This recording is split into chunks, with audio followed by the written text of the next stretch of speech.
Sabirabadın daha bir ucqar kəndi mavi yanacaqla təmin edilib. Rayon mərkəzindən kilometrlərlə kənarda olan Minbaşı kəndinin əhalisi çoxdan gözlədiyi arzularına çatıb. Təbii qazın verilməsi münasibəti ilə kənddə açılış mərasimi keçirilib. Tədbirdə rayon icra hakimiyyətinin və Azərqaz İstehsalat Birliyinin təmsilçiləri, ictimai nümayəndələri iştirak edib.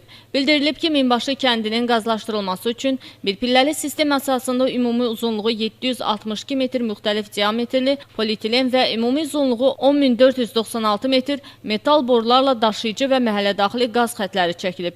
131 ədəd sayğac və fərdi tənzimləyici quraşdırılıb. Açılış mərasimində çıxış edən Sabirabad rayon icra hakimiyyətinin başçısı Nazim İsmailov kənd sakinlərinə göz aydınlığı verib. Bildirilib ki, rayonun 76 yaşayış məntəqəsindən 50-dən çoxu qazlaşdırılıb. Hazırda ondan çox yaşayış məntəqəsində qaz xətlərinin çəkilişi davam etdirilir və işlər yekunlaşmaq üzrədir. Kənd sakinləri yaşayış məntəqəsinə təbii qazın verilməsinə görə dövlət başçısına minnətdarlıqlarını bildiriblər.